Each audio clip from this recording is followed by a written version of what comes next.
नमस्कार मित्रों, मैं पोखरराम बामणिया और आप देख रहे हैं बामणिया बायोलॉजी एंड न्यूज़। हम आज इस वीडियो के अंदर डिस्कस करने वाले हैं प्लांटी जगत का दूसरा वर्ग ब्रायोफाइट। इससे पहले वाली वीडियो में हमने डिस्कस किया था प्लांटी जगत का जो पहला वर्ग है थैलोफाइटा। नेक्स्ट आज हम इस वीडियो के अंदर ब्रायोफाइट के बारे में बात करने वाले हैं। तो देखिए, जो ब्रायोफाइट वर्ग है, प्लांटी किंगडम का दूसरा वर्ग है, यह शैवाल से थोड़ा विकसित है।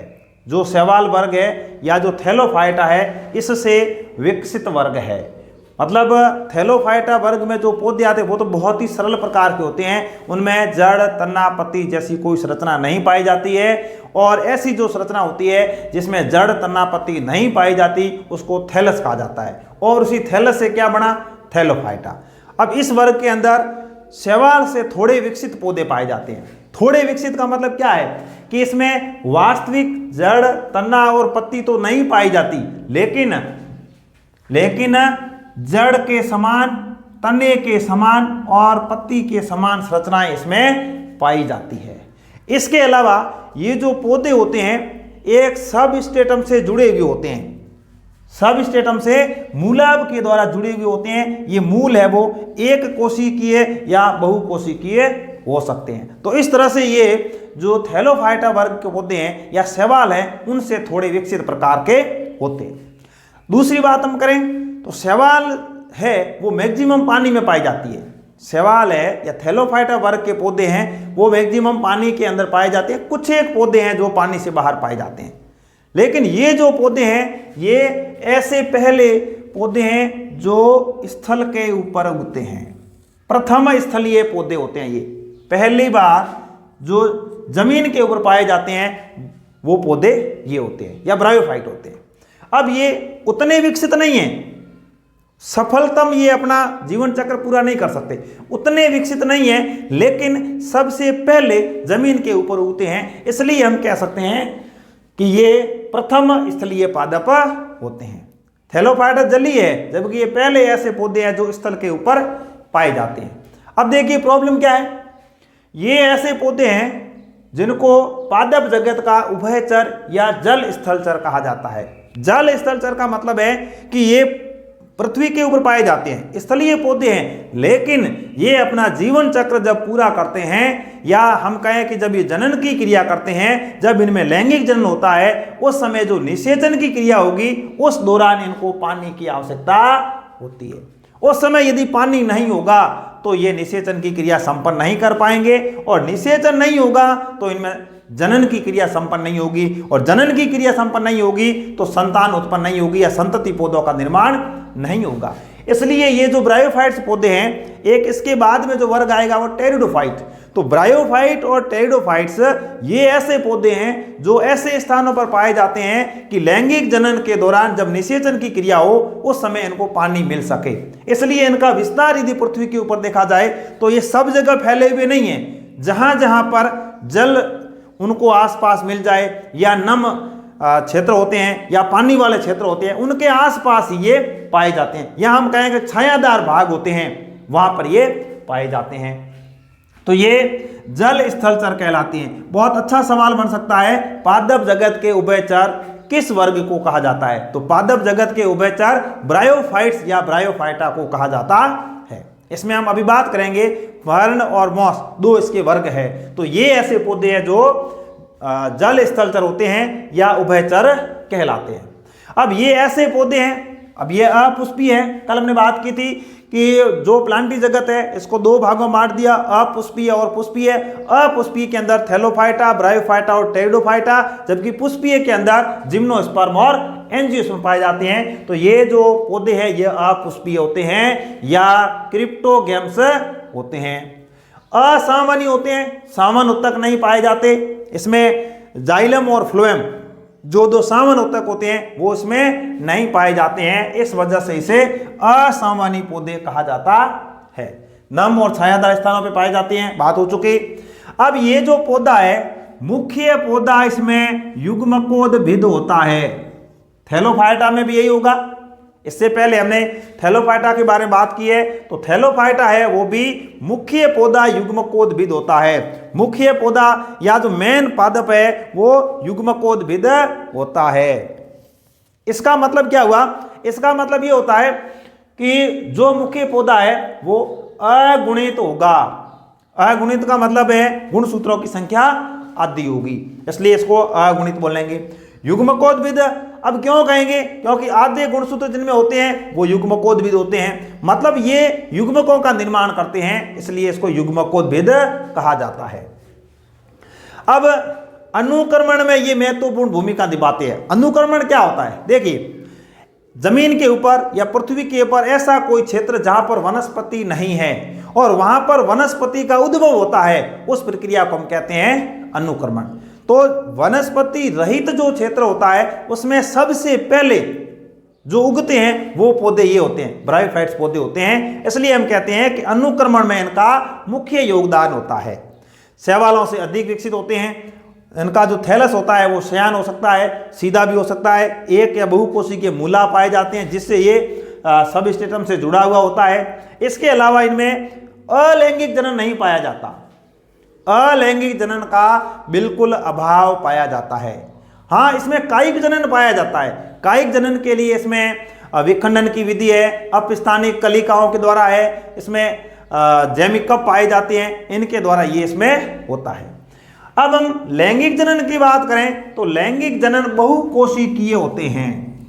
लैंगिक जनन से संबंधित जो अंग होते हैं वो बहुकोशिकीय होते हैं। नर अंगों को पुंधानी कहा जाता है, मादा अंगों को स्त्रीधानी कहा जाता है।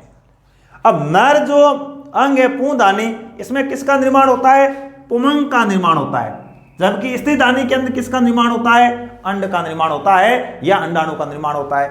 अब यहां पर जो ये पुमंग होते हैं ये द्विकशाभिक होते हैं। पुमंग के ऊपर या पुंगम में दो कशाभिकाएं पाई जाती है। अब दो कशाभिकाएं पाई जाती है, इसका मतलब क्या हुआ? ये गति कर सकते हैं, ये चल होते हैं या मोटाइल होते हैं। अब ये पुमंग है वो पानी में त्याग दी जाएंगे, गति कर सकते हैं, तो पानी के साथ बहते हुए या पानी में गति करते हुए ये आगे बढ़ेंगे। और स्त्रीधानी से किसका उत्सर्जन हुआ? अंडाणु का उत्सर्जन हुआ। ये पानी के अंदर मिलेंगे, इनका मिलन होगा, इनका संयोजन होगा, तो क्या बनेगा? युग्मनज बनेगा। अब युग्मनज बन गया, इसका मतलब ये हो गया द्विगुणित। द्विगुणित का मतलब ये क्या हो गया? बीजाणुद्भिद।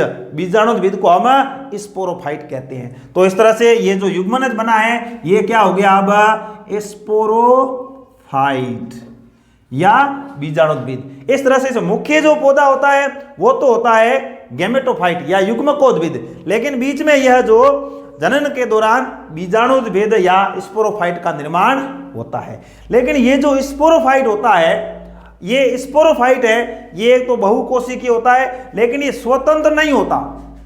स्वतंत्र का मतलब है ये अपना जीवन यापन स्वतंत्र रूप से नहीं कर सकता। यह जो बीजाणुद्भिद है यह पोषण के लिए जो युग्मकोद्भिद है इसके ऊपर निर्भर रहेगा। ये खुद स्वपोषी नहीं होता, पोषण के लिए यह इस पौधे के ऊपर या मुख्य पौधे के ऊपर निर्भर रहता है। अब इसका निर्माण भी कैसे होता है? युग्मनज का जैसे निर्माण हुआ, युग्मनज का निर्माण हुआ, निर्माण होते ही यदि तुरंत अर्धसूत्री विभाजन हो जाएगा तो उस बीजाणुद्भिद का निर्माण नहीं होगा, लेकिन कुछ समय के लिए अर्धसूत्री विभाजन नहीं होता है। अब अर्धसूत्री विभाजन नहीं होगा तो कोशिकाओं विभाजन तो होता रहेगा, कोशिकाओं विभाजन होगा तो इस बीजाणुद्भिद संरचना का निर्माण होता है। अब ये जो बीजाणुद्भिद है इसकी यदि हम बात करें तो इसके 3 भाग होते हैं। 3 भाग कौन से? नीचे वाला ये जो भाग है इसको हम कहेंगे फुट, ये पाइपनुमा संरचना है, इसको सीटा कहा जाता है, और थर्ड जो ये संरचना है इसको कैप्सूल कहा जाता है। ये जो मैंने ऊपर वाली संरचना बनाई है ये है 2N। 2N का मतलब बीजाणुद्भिद। नीचे ये जो पत्ती है, मूलाभ है, ये जो संरचना है ये है N मतलब अगुणित। अब ये जो स्पोरोफाइट है ये युग्मकोद्भिद से जुड़ा हुआ है, मतलब ये जो पत्ती आदि है ये भोजन बनाएंगे और यही भोजन है वो इनको मिलना है, ये खुद भोजन नहीं बना सकते। तो इस तरह से जो बीजाणुद्भिद है उसके 3 भाग होते हैं। कितने भाग होते हैं? 3। कौन कौन से? फुट, सीटा और कैप्सूल। फुट क्या करेगा? यहां से विभिन्न प्रकार के पदार्थों का अवशोषण करेगा। इसका कार्य है विभिन्न प्रकार के पदार्थों का अवशोषण करना। सीटा क्या करेगा? सीटा है वो कैप्सूल को थामे रखेगा जो फुट से जुड़े हुए, और यहाँ पर जो भी पदार्थ होते हैं इनका आदान प्रदान भी करेगा। इसके बाद में ऊपर का जो भाग है ये है कैप्सूल। कैप्सूल के अंदर किसका निर्माण होता है? इसके अंदर अर्धसूत्री विभाजन के द्वारा बीजाणुओं का निर्माण होता है। तो बीजाणुओं का निर्माण किसमें होता है? कैप्सूल के अंदर होता है। अब ये जो बीजाणु होते हैं ये बीजाणुओं का प्रकीर्णन हो जाएगा, बीजाणु है वो बिखर जाएंगे, और जब ये बिखरेंगे तब इनमें क्या होगा? अंकुरण होगा, और अंकुरण के बाद में वो पुनः है वो युग्मकोद्भिद पीढ़ी का निर्माण होगा। अब यहां पर जो बीजाणु बने हैं, क्योंकि जो बीजाणुद्भिद के अंदर जो कैप्सूल था, कैप्सूल के अंदर कोशिकाओं में अर्धसूत्री विभाजन हुआ। अब अर्धसूत्री विभाजन हुआ तो ये बीजाणु कैसे थे? एन या अगुणित। अब इनके अंकुरण से जो युग्मकोद्भिद बना है ये भी होता है एन। तो इस तरह से जो ब्रायोफाइट पौधे होते हैं इनका जीवन चक्र चलता है। बीच में एक संरचना बढ़ती है स्पोरोफाइट या बीजाणुद्भिद, लेकिन वो कुछ समय के लिए बनेगी। यह मुक्तजीवी नहीं होता है, स्वपोषी नहीं होता है, अपना भोजन स्वयं नहीं बना सकता, पोषण के लिए यह युग्मकोद्भिद के ऊपर निर्भर रहता है। तो इस तरह से अभी हमने ये जो बात की है ये ब्रायोफाइट्स के सामान्य लक्षण है। ब्रायोफाइट का आर्थिक महत्व, मतलब ये जो ब्रायोफाइट्स पौधे होते हैं इनका हमारे लिए क्या उपयोग है, प्रकृति के लिए क्या उपयोग है, पर्यावरण के लिए, पारिस्थितिकी के लिए क्या महत्व है, क्या इसका उपयोग है। तो देखिए सबसे पहले जो ये पौधे होते हैं इनका उपयोग है वो भोजन के रूप में किया जाता है। भोजन के रूप में जो शाकाहारी स्तनधारी है उनके द्वारा किया जाता है, पक्षियों के द्वारा और अन्य प्राणियों के द्वारा ये जो छोटे छोटे पौधे होते हैं इनका भोजन के रूप में उपयोग किया जाता है या चारे के रूप में उपयोग किया जाता है। दूसरा उपयोग है पीट नामक कोयला प्राप्त होता है। जो कोयला है, कोयला जिसका उपयोग हम ईंधन के रूप में करते हैं, तो ईंधन के रूप में हम कोयले का जो प्रयोग करते हैं, तो पीट नामक जो कोयला है वो स्फेग्नम की कुछ जातियों से प्राप्त होता है। स्फेग्नम एक पौधा है, उस पौधे की कुछ जातियों से हमें पीट नामक कोयला प्राप्त होता है। अब कोयला जैसे कई प्रकार का होता है, एंथ्रासाइट होता है, बिटुमिन होता है, पीट होता है। तो ये जो अलग अलग प्रकार के कोयले हैं उसमें से पीट नामक जो कोयला है वो हमें ब्रायोफाइट से प्राप्त होता है, या ब्रायोफाइट का जो पौधा है स्फेग्नम उस पौधे की कुछ एक जातियों के द्वारा प्राप्त होता है, जिसका उपयोग हम ईंधन के रूप में करते हैं। इसके अलावा पैकिंग में और सजीव पदार्थों के स्थानांतरण में भी इन पौधों का उपयोग किया जाता है। अब पैकिंग और सजीव पदार्थों के स्थानांतरण में कैसे? तो इसके लिए इन पौधों के अंदर पानी सोखने की अत्यधिक क्षमता पाई जाती है, कई गुना ज्यादा। जैसे स्फेग्नम पौधा है ये कई गुना ज्यादा पानी को अवशोषित कर लेता है, और पानी को अवशोषण करने की क्षमता इसमें पाई जाती है। इस वजह से इसका उपयोग है वो पैकिंग और सजीव पदार्थों के स्थानांतरण में किया जाता है। अब अनुक्रमण की बात करें, ये अनुक्रमण में महत्वपूर्ण भूमिका निभाते हैं। अनुक्रमण के बारे में हमने भी बात की है। जो वनस्पति रहित क्षेत्र होते हैं वहां पर वनस्पति का उद्भव होना या पहली बार जो वनस्पति उगते हैं वो ये ब्रायोफाइट होते हैं। एक हमने लाइकेन में पढ़ा था, तो लाइकेन भी होते हैं। लाइकेन और मॉस ये ऐसे पौधे हैं जो चट्टानों के ऊपर उगते हैं। कहां पर उगते हैं? चट्टानों के ऊपर उगते हैं। चट्टानों के ऊपर उगेंगे तो वहां पर चट्टानों को है वो अपक्षयित करते हैं, और इस तरह से इनका क्या हो जाएगा? पारिस्थितिकी महत्व हो जाएगा, इकोनॉमिकली इंपोर्टेंस ये होगा। इसके अलावा ये मिट्टी के ऊपर एक सघन परत का निर्माण करते हैं। जो मिट्टी है इसके ऊपर एक ऊपर है वो लेयर का निर्माण करेंगे, परत का निर्माण करेंगे, जिससे क्या फायदा होगा? यदि कभी जोरदार बारिश होती है, बरसात की बौछारें गिरेगी, तो भी ऊपर वाली जो परत है वो सघन परत होगी। अब उस परत को किसी भी प्रकार की हानि नहीं होने वाली है। इसलिए हम कह सकते हैं मृदा अपक्षय को रोकना, मृदा का अपक्षरण है वो इस तरह से रुकता है, मृदा अपरदन भी नहीं होता। ये जो ब्रायोफाइट पौधे हैं इनका आर्थिक महत्व हो गया। अब हम बात करें कि जो ब्रायोफाइट वर्ग है इसको कितने वर्गों में बांटा जाता है। तो जो ब्रायोफाइट है इनको हम दो भागों में बांटते हैं। एक तो है लीवरवर्ट और दूसरा है मॉस। लीवरवर्ट और मॉस ये दो वर्ग है। ये दो वर्गों में ब्रायोफाइट्स को हम बांटते हैं। जो पहला वर्ग है उसके बारे में बात करते हैं, लीवरवर्ट। अब देखिए लीवर का मतलब है यकृत। तो ऐसे जो पौधे होते हैं इनका जो आकार या आकृति है वो लीवर के समान होती है या यकृत के समान होती है। किसके समान होती है? यकृत के समान होती है, इसलिए इनको लीवर वर्ड कहा जाता है। अब ऐसे पौधे देखिए, नम छायादार जगह है, नदी के किनारे हो, दलदल वाले स्थान हो, गीली मिट्टी हो, या जो पेड़ पौधों की छाल होती है जिसमें नमी हो, वहाँ पर ये पाए जाते हैं। पादप काय थैलसाब होता है, मतलब थैलस की तरह होता है, उदाहरण के लिए मार्केंसिया। और ये जो थैलस होता है ये पृष्ठाधार होता है, अधः सत्र से चिपका हुआ पाया जाता है। पत्तियों की तरह छोटी छोटी संरचनाएं पाई जाती है, पत्तियों की तरह छोटी छोटी संरचनाएं होगी। और एक जैसे ये तना है तो तने के दोनों ओर पत्तियां इस तरह से व्यवस्थित होती है, ऐसे पत्तियां इस तरह से व्यवस्थित होती है, तने के दोनों ओर पाई जाती है। मतलब ये तना नहीं कह के हम ये कहें कि तने के जैसी संरचना होती है, उसके दोनों ओर पत्तियां चिपकी हुई पाई जाती है। अलैंगिक जनन की बात करें तो विखंडन के द्वारा होता है, और एक विशिष्ट संरचना है जेमा कप, इसके द्वारा होता है। ये इंपॉर्टेंट संरचना है जेमा कप। ये जेमा कप है वो हरे रंग के होते हैं, बहुकोशिकीय होते हैं और अलैंगिक कलियां होती है। जब जनन का कार्य होता है तो ये जेमा कप है वो पैतृक पौधे से अलग हो जाते हैं। अलग होकर ये क्या करेंगे? नए जीव का या नए पौधे का निर्माण करते हैं। जनन के दौरान ये जेमा कप पैतृक पौधे से अलग होकर नए पौधे का निर्माण करते हैं। लैंगिक जनन की बात करें तो नर और मादा अंगों का निर्माण होता है। अब ये अंग है वो उसी या अन्य या उसी थैलस के, दोनों अंग उसी थैलस पे हो सकते हैं या फिर अन्य थैलस के ऊपर भी मिल सकते हैं।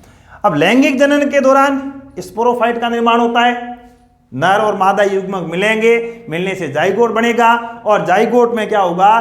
तुरंत अर्धसूत्री विभाजन नहीं होने से एक संरचना बनती है स्पोरोफाइट। स्पोरोफाइट का मतलब है बीजाणुद्भिद। बीजाणुद्भिद का मतलब है ऐसी संरचना का निर्माण होता है जो द्विगुणित होती है। जो द्विगुणित संरचना बनती है वो ही स्पोरोफाइट होता है। अब स्पोरोफाइट के 3 भाग होते हैं, फुट, सीटा और कैप्सूल।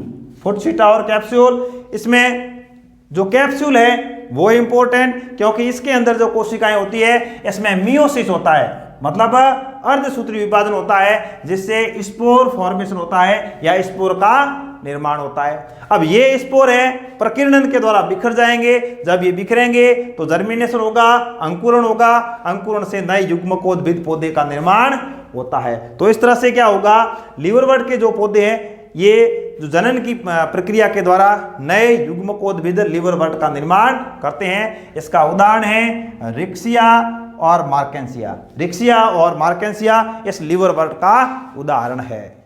लिवरवर्ट के बाद में ब्रायोफाइट का दूसरा वर्ग है मॉस। मॉस, मॉसेज, मसाई, अलग अलग नाम है। तो दूसरा वर्ग मॉस प्रभावी अवस्था युग्मकोद्भिद है। युग्मकोद्भिद का मतलब युग्मकों का निर्माण करने वाली है, और युग्मकोद्भिद का मतलब क्या है? एन है, गुणसूत्रों की संख्या अधि है। मुख्य पादपकाय या प्रभावी अवस्था युग्मकोद्भिद होती है। अब ये जो युग्मकोद्भिद है इसकी 2 अवस्थाएं देखो, धीरे धीरे पादपों का भी विकास हो रहा है। जैसे थैलोफाइट में पौधे सरल प्रकार के थे, ब्रायोफाइट के अंदर पौधे, लिवरवर्ट थोड़े कम है, अब उससे ये विकसित है। अब देखो इसमें 2 अवस्थाएं पाई जाती है, एक पहली अवस्था और दूसरी अवस्था। पहली जो अवस्था होती है उसको प्रथम तंतु कहा जाता है, प्रथम तंतु। और दूसरी जो अवस्था होती है वो पत्ती की तरह होती है। पहली प्रथम तंतु, दूसरी अवस्था है वो पत्ती की तरह होती है। अब पहले से भी दूसरी जो अवस्था होती है ये ज्यादा विकसित होती है। देखिए पहली जो अवस्था है ये स्पोर से बनती है। जो बीजाणु है, जो स्पोर है, उससे पहले तंतु का निर्माण होता है। विसर्पी, हरा, शाखित, तंतुमय हो सकता है। ये जो तंतु है ये विसर्पी हो सकता है, हरे रंग का हो सकता है, शाखित हो सकता है, और तंतुमय तो होता ही है। इसमें देखिए तंतुमय, विसर्पी, हरा और शाखित, ये जो पहली अवस्था है तंतु, इसकी विशेषताएं। अब देखो दूसरी जो अवस्था, ये मैंने बोला ज्यादा विकसित है। कैसे है? प्रथम तंतु में एक पार्श्वीय कली का निर्माण होता है, उसी से यह दूसरी अवस्था बनती है। पहला ये जो प्रथम तंतु है इसके पार्श्व में, ये प्रथम तंतु, इसके पार्श्व में एक पार्श्वीय कली का निर्माण होता है और उससे यह द्वितीय अवस्था या दूसरी अवस्था का निर्माण होता है। इसमें सीधा, पतला और तना पाया जाता है। मतलब तने के जैसी संरचना पाई जाती है जो सीधा होता है और पतला होता है। सर्पिल रूप से पत्तियां इसके लगी हुई होती है, सर्पिलाकार पत्तियां हैं वो इसके लगी हुई होती है। इसके अलावा ये जो तने के जैसी संरचना है ये बहुकोशिक या शाखित मूलाभ के द्वारा यह मिट्टी से जुड़ी हुई रहती है। यह जमीन से जुड़ी हुई रहती है, किसके द्वारा? मूलाभ के द्वारा जुड़ी हुई होती है। और ये मूलाभ होते हैं ये बहुकोशिकीय होते हैं। अब ये जो दूसरी अवस्था है इसमें लैंगिक अंगों का विकास होता है। इसमें कोई लैंगिक अंग नहीं थे। इसमें जनन के बारे में बात करें तो पहली जो अवस्था है इसमें कायिक जनन होता है। कायिक जनन में ये जो प्रथम तंतु है इसमें विखंडन और मुकुलन, ये दो प्रोसेस पाई जाती है। या जो कायिक जनन की दो विधि है, विखंडन और मुकुलन, इसके द्वारा इसमें जनन होता है प्रथम तंतु के अंदर। जबकि जो दूसरी अवस्था है इसमें लैंगिक अंगों का विकास होता है। अब लैंगिक अंग आपको पता है, एक नर है दूसरा मादा है। तो जो नर है उसको पुंदानी बोलते हैं और जो मादा है उसको स्त्रीदानी बोला जाता है। इस तरह से जो दूसरी अवस्था है वो ज्यादा प्रभावी है, ज्यादा इंपॉर्टेंट है, ज्यादा विकसित है। अब ये लैंगिक अंगों का विकास हुआ तो पुंदानी के अंदर नर युग्म बनेंगे, स्त्रीदानी के अंदर मादा युग्म बनेंगे।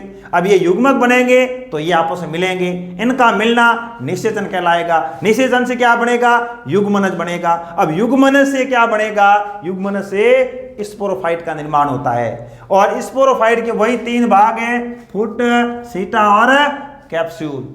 यहां पर कैप्सूल जो है वो थोड़े विकसित, ये कह सकते हैं यहाँ का स्पोरोफाइट भी थोड़ा विकसित होता है। जो मॉस के अंदर स्पोरोफाइट पाया जाता है, मॉस के अंदर जो बीजाणु भी पाया जाता है उससे थोड़ा विकसित प्रकार का स्पोरोफाइट, लीवरवर्ट के अंदर जो स्पोरोफाइट पाया जाता है उससे थोड़ा विकसित प्रकार का स्पोरोफाइट है वो मॉस के अंदर पाया जाता है। कैसे? देखिए, स्पोर जो कैप्सूल के अंदर सुरक्षित रहेंगे, लेकिन यहां पर जो स्पोर बार प्रकीर्णित होंगे, स्पोर बार जब बिखरेंगे तो उसके लिए एक विशिष्ट प्रकार की प्रणाली पाई जाती है, विशिष्ट सिस्टम पाया जाता है। और उसके लिए हम ये कहें कि उसमें टीथ नामक संरचना पाई जाती है, दांत जैसी संरचना पाई जाती है जो इनको बिखेरने का कार्य करती है। इसी को हम कहते हैं विशिष्ट प्रणाली। तो इस तरह से ये जो स्पोरोफाइट है ये मॉस से अधिक विकसित है। इसके अलावा जो लीवरवर्ट के अंदर स्पोरोफाइट है वो पूरी तरह से युग्मकोद के ऊपर निर्भर रहता है, जबकि ये जो स्पोरोफाइट है यह युग्मकोद के ऊपर या गैमेटोफाइट के ऊपर अर्धनिर्भर रहता है। अर्धनिर्भर, धीरे धीरे हम कह रहे हैं स्पोरोफाइट का क्या हो रहा है? विकास हो रहा है। और मॉस जो वर्ग है इसके उदाहरण देखें तो फ्यूनेरिया, पॉलीट्राइकम और स्फैग्नम। तो इस तरह से जो ये तीन प्रकार के पौधे हैं, ये तीन प्रकार के जो पौधे हैं ये इसके उदाहरण है। ये जो स्फैग्नम है इसके बारे में हमने इसके आर्थिक महत्व में बात की थी कि इसमें जल को सोखने की क्षमता पाई जाती है। बहुत ही ज्यादा ये जल को क्या करेगा? सोख लेता है। इसके कारण इसका उपयोग है वो पैकिंग में और सजीव पदार्थों के स्थानांतरण में भी किया जाता है। तो इस तरह से हमने जो ब्रायोफाइट है इसके दोनों वर्ग पढ़े, लीवरवर्ट और मॉस। तो इस प्रकार जो प्लांटी किंगडम है उसके हमने दो वर्ग पढ़ लिए, एक थैलोफाइटा और दूसरा ब्रायोफाइट। और ये दोनों जो वर्ग है ये अपुष्पीय पौधों में आते हैं, अपुष्पीय है। हालांकि इसमें तीन वर्ग है जो इसके बाद में पढ़ेंगे, टेरिडोफाइटा, वह भी अपुष्पीय के अंदर ही आएगा। अब धीरे धीरे विकास हो रहा है। थैलोफाइट सरल प्रकार के हैं और ये थैलोफाइट से थोड़े विकसित प्रकार के हैं। इसके बाद में हम जब टेरिडोफाइटा पढ़ेंगे तो वो इससे भी थोड़े विकसित प्रकार के हैं। उसमें अब क्या होगा? धीरे धीरे सावन तक भी आना शुरू हो जाएंगे। और वे जो पौधे हैं वो पृथ्वी के ऊपर पाए जाने वाले सफलतम पौधे हैं टेरिडोफाइट्स। ये उतने सफल नहीं है क्योंकि इनको जीवन चक्र के दौरान जल की आवश्यकता होती है। नेक्स्ट जो वर्ग होगा टेरिडोफाइट्स, वो पृथ्वी के ऊपर उगने वाले सफलतम पौधे होते हैं और उनमें जो सामान्य उत्तक है उनका भी धीरे धीरे विकास होता जाता है। तो हम जैसे जैसे पढ़ रहे हैं, जीव विज्ञान के अंदर हम जैसे जैसे पढ़ रहे हैं, मतलब हमने सबसे पहले मोनेरा पढ़ा, इसका मतलब मोनेरा जगत सबसे निम्न वर्ग है। उससे थोड़ा विकसित क्या है, प्रोटिस्टा है। उससे थोड़ा विकसित क्या है, फंजाई है। उससे विकसित कौन सा है, प्लांटी है। अब प्लांटी के अंदर भी कितने वर्ग है, 5। अब 5 में से जो सबसे सरल है उसको हमने पहले पढ़ा। धीरे धीरे धीरे धीरे जैसे जैसे विकास हो रहा है, जैसे जैसे ये विकसित हो रहे हैं, वैसे वैसे हम इनको पढ़ने का प्रयास कर रहे हैं। तो इस तरह से सबसे कम विकसित थैलोफाइटा, उसको हमने सबसे पहले पढ़ा। थैलोफाइटा के बाद में अब क्या है, ब्रायोफाइटा। ब्रायोफाइटा के बाद में हम क्या पढ़ेंगे, टेरिडोफाइटा। जो इससे थोड़े ज्यादा विकसित हैं, टेरिडोफाइटा से विकसित क्या होंगे, जिम्नोस्पर्म। और प्लांटी जगत के अंदर सबसे ज्यादा विकसित जो पौधे होते हैं वो होते हैं एंजियोस्पर्म, जिसको हमें वो 5 नंबर के ऊपर पढ़ेंगे। तो इस तरह से आज के इस वीडियो में हमने ब्रायोफाइट्स का अध्ययन किया। और दूसरी बात मैं आपसे ये भी कहना चाहूंगा कि जितने भी वीडियो आ रहे हैं, ये वीडियो जैसे जैसे एनसीईआरटी बायो 11th या 12th दोनों के मैं हर पार्ट के बिंदु वाइज, मतलब जैसे आप क्लासरूम में कैसे पढ़ते हैं वैसे ही मैं यह वीडियो बनाकर और आपके लिए प्रस्तुत कर रहा हूं। तो इसमें आप यदि स्टेप बाय स्टेप पढ़ते जाते हो तो आपने जैसे जैसे स्कूल में क्लास के अंदर जैसे पढ़ा है वैसे के वैसे आपको पूरी की पूरी जानकारी इस चैनल के थ्रू आपको मिलने वाली है। तो वीडियो अच्छा लगे तो आप इसको लाइक करें, अपने दोस्तों तक शेयर करें। अभी तक सब्सक्राइब नहीं किया है तो सब्सक्राइब कर हमें सपोर्ट प्रदान करें। नोटिफिकेशन बटन को नहीं दबाया है तो नोटिफाई भी करें, ताकि नेक्स्ट जो भी अपडेट आएगी वो आपको तुरंत है वो मिल सकती है। तो आज के इस वीडियो के अंदर बस इतना ही। धन्यवाद।